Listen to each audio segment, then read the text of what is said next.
Halo, selamat sore teman-teman. Jumpa lagi di video saya. Kali ini saya akan berbagi pengalaman soal pembuatan pakan kering nih yang saya bisa, yang biasanya saya pakai itu takarannya bagaimana, khususnya untuk proteinnya itu berapa persen, sumber protein maksudnya, sumber karbohidrat itu berapa persen, sama sumber seratnya itu berapa persen, untuk takarannya biar pas tuh bagaimana. Soalnya banyak juga yang tanya untuk komposisinya. Itu dulu saya belajarnya juga dari teman, juga dari YouTube juga, otak-atik pakai yang pas, juga nyari yang terbaik sama yang sebisa mungkin hasilnya maksimal tapi juga murah. Ini beberapa contekan teman-teman yang saya dapat dari teman, dari YouTube juga. Ini saya agak lupa juga teman-teman, yang saya pakai tuh dulu seringnya tuh yang tengah ini, proteinnya 40%, karbohidrat 30% juga serat. Tergantung kebutuhan teman-teman juga pakannya, mau dipakai apa, untuk penggemukan, fattening, atau untuk breeding, tuh sesuaikan saja, nyari yang bahan yang ada di sekitar yang paling murah dan yang hasilnya bisa maksimal. Ini saya dulu pernah pakai yang ini, 60% protein, 20 karbo, 20% serat. Ini kalau seingat saya dulu teman-teman ya, ini dulu saya ini gini teman-teman kalau hitungnya. Terus 60% protein ini apa saja itu pakannya, ini bisa diambil teman-teman. Mau pakai pakan yang sumber protein tuh apa saja, misal kayak CGF, kopra, atau DDGS, atau yang lain-lain juga, terserah teman-teman yang teman-teman rasa sebagai sumber protein yang bagus, yang baik. Ini kalau saya, andalan saya itu bukan andalan sih sebenarnya teman-teman, karena emang yang ada di sekitar sini yang mudah dicari itu, yang pertama pasti saya pakai kopra, terus yang kedua pakai CGF. Nah, terus teman-teman saya juga pernah itu, bukan pernah sih, sampai sekarang masih pakai konsentrat jadi atau konsentrat pabrik. Jadi misalnya 60% teman-temannya dibagi 3, ada 3 macam, langsung saja teman-teman, 20 kilo 20 kilo 20 kilo. Kalau emang harganya nggak ketemu mas, kalau harga nggak ketemu misalnya dikurangin jadi 15, ini jadi 15 baru 30, berarti ini jadi 30. Berlaku juga untuk sumber karbo dulu saya pakai 10 kilo itu polar, yang 10 kilo jagung seleb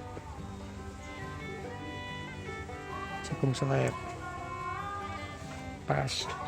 Kemudian seratnya dulu saya itu pakai kulit kacang tanah sama selamper jagung. Ini yang paling mudah ditemukan di sini, 10. Ini lebih banyak sumber anunya teman-teman ya, sumber protein. Ini harganya kalau dulu saya mahal ini ya, kurang lebih seperti ini teman-teman komposisinya. Jadi teman-teman bisa ngotak-ngatik sendiri pakai bahan pakan apa yang sebagai sumber seratnya, sebagai sumber karbo, sebagai sumber protein, tuh banyak sekali teman-teman. Kalau yang sekarang itu saya pakai yang simple, yang mungkin saya pakai yang ini sekarang, nggak terlalu banyak proteinnya. Kalau saya sekarang itu proteinnya nggak tinggi-tinggi teman-teman. Yang sebagai sumber protein saya pakai Polar, CGF, kemudian bungkil sawit. Nih, Polar enggak teman-teman, maaf, kopra. Kemudian karbohidratnya saya pindah ke konsentrat pabrik. Kalau di video saya yang sebelumnya tuh konsentrat Bimafit tuh teman-teman, kalau saya, karena yang mudah di sini tuh yang itu. Terus yang lainnya tumpi jagung, saya sebagai sumber karbo. Ada juga kulit singkong udah selepan teman-teman ya. Tuh. Terus sumber serat banyak kalau saya teman-teman.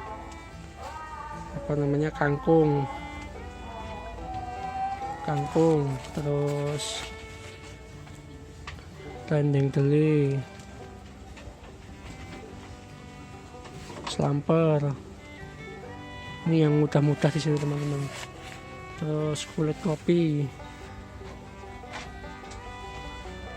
Nah, ini kalau menurut saya yang lumayan murah nanti ketemunya, pakai yang paling bawah ini. Teman-teman bisa mengatur sendiri ini berapa persen protein, karbo, serat, terserah teman-teman. Yang penting bahannya mudah ditemukan di sekitar rumah, di sekitar lingkungan teman-teman. Jangan maksa kalau di YouTube atau di teman-temannya yang lain pakai ampas tahu, pakai gamblong atau onggo, pakai bungkil sawit, ampas kopra, itu jangan dipaksakan kalau memang bahan bakunya tuh susah dicari. Ini teman-teman, kalau yang paling bawah ini mungkin nggak terlalu mahal ketemunya. Ini kalau saya biasanya makainya teman-teman ya, kopra biasanya itu sekitar 15, CGF itu biasanya juga 15, sawit sisanya. Ini sawit dikit padahal murah kan teman-teman, cuma kalau pengalaman saya tuh sawit itu aromanya teman-teman agak merusak kalau menurut saya, jadi nggak bisa lahap ke ternak kalau pakai ini bungkil sawit. Udah saya coba kemarin, akhirnya saya kurangi komposisinya. Terus untuk karbohidratnya itu konsentrat pabrik ini pakai 15, tumpinya 10, kulit singkong 10. Terus kangkung ini nggak usah banyak-banyak, 5 kilo, dendeng deli 5 kilo. Terus ini untuk 1 kuintal teman-teman ya, lupa tadi hitung-hitungannya untuk 1 kuintal dulu. Kulit kopinya 10, kulit kopi maksimal 10% ya teman-teman, 10, 5, 20, sisanya 10 pakai selamper gini teman-teman. Nah, nanti kalau teman-teman yang mungkin belum mengerti ngitung ketemunya harga berapa mas, itu kita bisa ngitungnya itu misalnya dalam 1 kuintal itu biaya ini untuk ini semua itu ketemunya misalnya 100 kilo ya 100 kilo 1 kuintal, biaya yang dibutuhkan misalnya 100.000,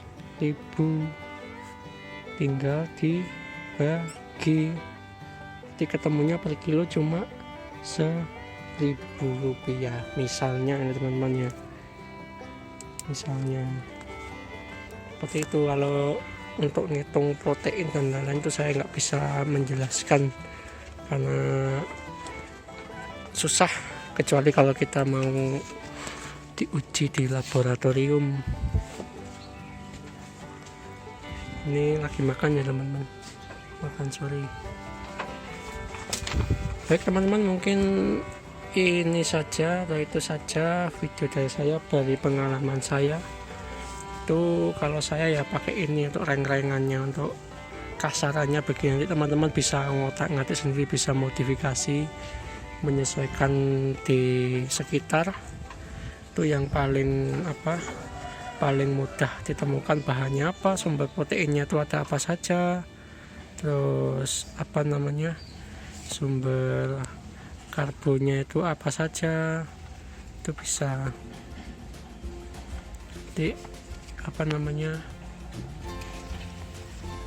dikembangkan. Saya dulu awalnya juga gitu teman-teman, dikembangkan dikit demi dikit. Ini ya beginilah belajar. Tapi kalau nggak dipraktekkan juga percuma teman-teman. Ini bisa teman-teman terapkan, bisa teman-teman praktekkan. Mungkin nggak usah terlalu banyak, kalau 1 kuintal terlalu banyak ya 50 kilo, nanti bisa dikonversi dibagi 2 semua untuk pakannya. Mungkin teman-teman bisa nambah juga pakai premix, pakai probiotik, nanti bisa belajar juga, karena saya sendiri juga masih belajar teman-teman. Baik teman-teman, semoga video kali ini bermanfaat dan menginspirasi teman-teman yang menonton. Jangan lupa bagikan ke teman-teman yang lainnya supaya tahu, untuk berbagi pengalaman dalam peternak. Atau mungkin teman-teman punya pendapat lain, bisa juga tulis di kolom komentar. Sampai bertemu lagi di video yang selanjutnya. Selamat sore.